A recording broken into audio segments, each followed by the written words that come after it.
En total hay cerca de 20.000 entidades, 15.000 cooperativas, grosso modo, y 5.000 mutuales.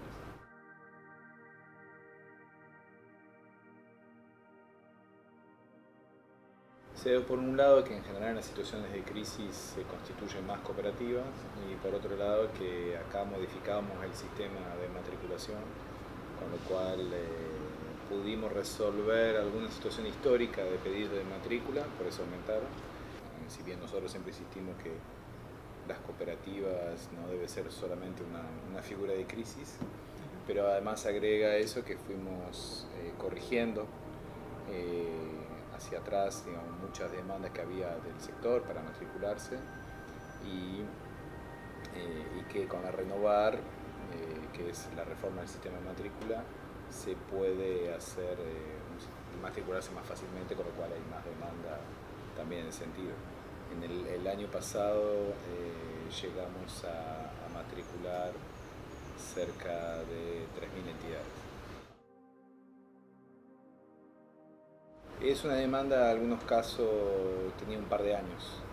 El tiempo de demora en la matrícula hasta ahora era año y medio más o menos en promedio y ahora lo achicamos a mes y medio.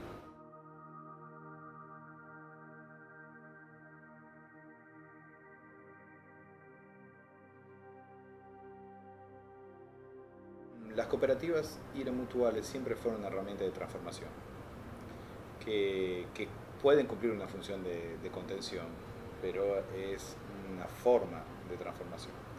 ¿Por qué es una forma de transformación? Porque tiene una capacidad de organizar el trabajo, la producción, que se caracteriza por lo siguiente. En primer lugar, que agrega trabajo y capital, ahí donde la sociedad anónima concentra. En segundo lugar, que la propiedad es colectiva, ahí donde la sociedad anónima la propiedad es individual. Eso es importante porque no hay ninguna persona en una cooperativa que va a terminar comprándose un yate o que cambia de auto todos los años, sino que los excedentes se reinvierten. Entonces, la reinversión de los excedentes tiene una eficiencia económica muy grande. Por eso, y además la cooperativa es portadora, las mutuales son portadoras de valores comunes, de valores que van en el sentido del bien común, y además la cooperativa y las mutuales se vinculan fuertemente con las comunidades en las cuales se desempeñan. Todos esos factores son factores que son muy propicios a transformar la sociedad y las economías en las cuales se desenvuelven.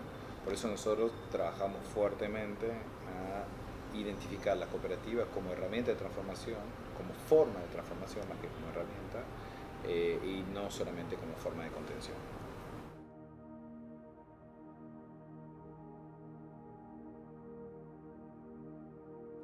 Primero, las relaciones entre Argentina y Cuba se conocen, son relaciones históricas, de afecto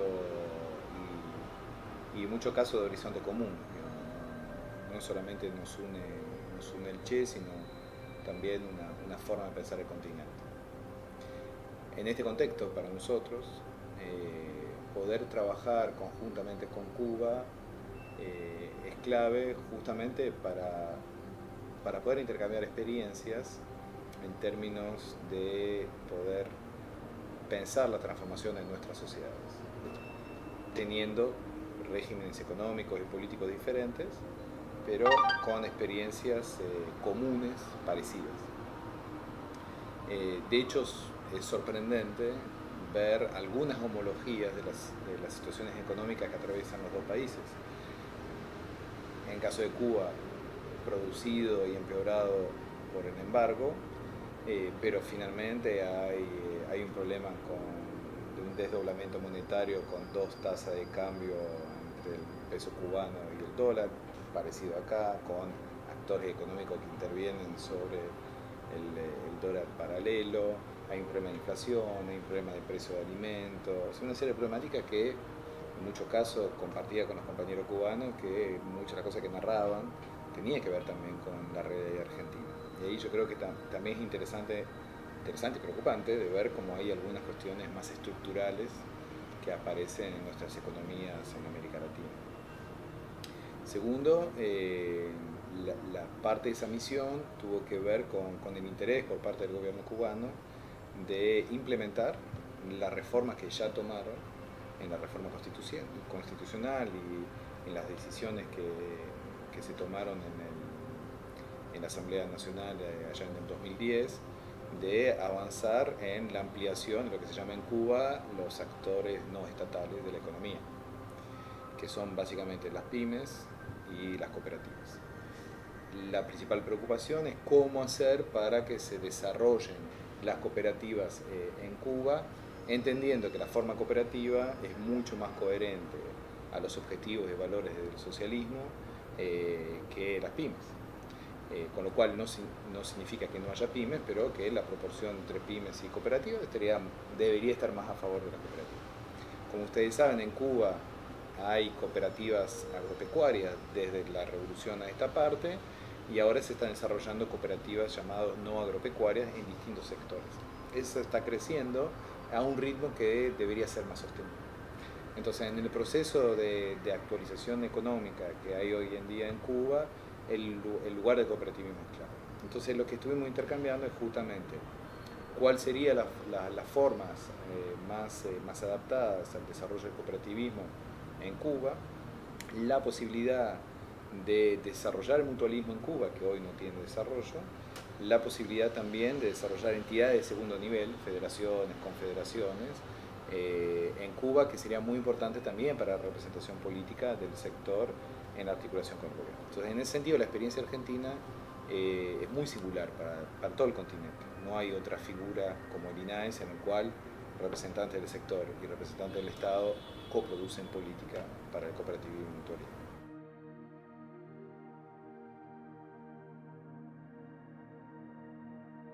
Hay mucho desarrollo en todo el continente. Hay un INAES, por ejemplo, en México, pero que no tiene la forma de gobierno que tiene en Argentina. Hay cooperativas, sobre todo el sector agropecuario, muy potente en Nicaragua. Hay un sector muy fuerte en Brasil. Hay cooperativas también en Ecuador, en Venezuela. Ahora Boric ganó en Chile y puso las cooperativas en el centro de su política. O sea, en el continente el cooperativismo se está instalando realmente como una forma organizativa que ya tiene tradición y que tiene mucha potencia política, por un lado, y a su vez como una forma de transformar los regímenes capitalistas, como en el caso de Chile, que va a ser muy interesante seguir ese proceso.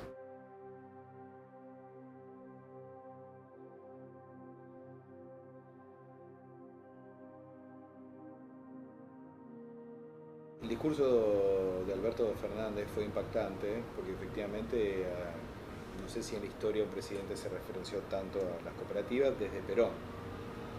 Pero es un punto importante que muchas veces los compañeros en el peronismo olvidan, es que hay mucho discurso de Perón sobre el cooperativismo. Y en particular un discurso en el cual dice que las cooperativas son las que encarnan el proyecto justicialista, de la economía justicialista. Y inclusive tiene una definición de la economía social, entendido como la forma de la economía justicialista. ¿Por qué digo eso? Porque en muchos sectores, inclusive de nuestra fuerza, hay cierto prejuicio hacia el cooperativismo, y el hecho que Alberto lo tome el cooperativismo, lo ponga en el centro de su discursividad y lo ponga en el centro de la posibilidad de transformar la realidad argentina en articulación con la economía popular en particular, que también citó mucho, para nosotros es sumamente importante. Ayuda, entre otras cosas, a relegitimar la figura, que la figura cooperativa mutual fue muy maltratada por la dictadura, y desgraciadamente en el regreso a la democracia no hubo un trabajo suficiente de rehabilitación de la figura cooperativa mutual. O sea, para nosotros es muy importante esa revalorización que hay ahora en la figura cooperativa mutual, sobre todo porque permite que compañeros y compañeras en el país se animen a organizarse bajo forma cooperativa. También por eso era importante la reforma normativa, porque si vos te animás y después la normativa no te lo permite, es una contradicción. Entonces, la reforma normativa que permite ahora cooperativizarse a partir de 3 personas mucho más acorde con la realidad.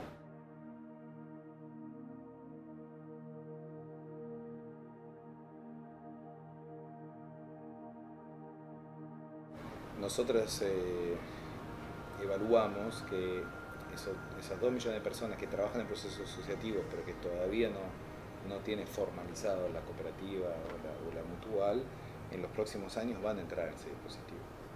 Para dimensionar, significa, hoy tenés 6 millones de personas que son empleados en relación de dependencia en el sector privado, 3 millones que son empleados en el sector público. Con lo que hoy existe en el sistema cooperativo mutual, que llega más o menos a 350.000 personas empleadas, no solamente que sean socias, si nosotros cooperativizamos cerca de 2 millones de personas, significa que vamos a tener más o menos la misma cantidad, espero, de cada 2 años, en el sector cooperativo mutual, empleados o socios activos, sobre todo que trabajen, que en el Estado.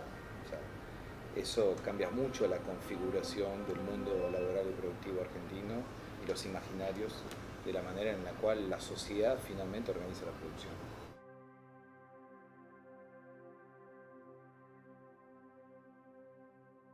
El primer paso es, sobre todo para las cooperativas de trabajo, que son 80% de las entidades, lograr de que dejen de ser monotributistas, porque ahora hay una contradicción, ¿no? El Estado termina teniendo una relación individualizada con socios de un dispositivo colectivo.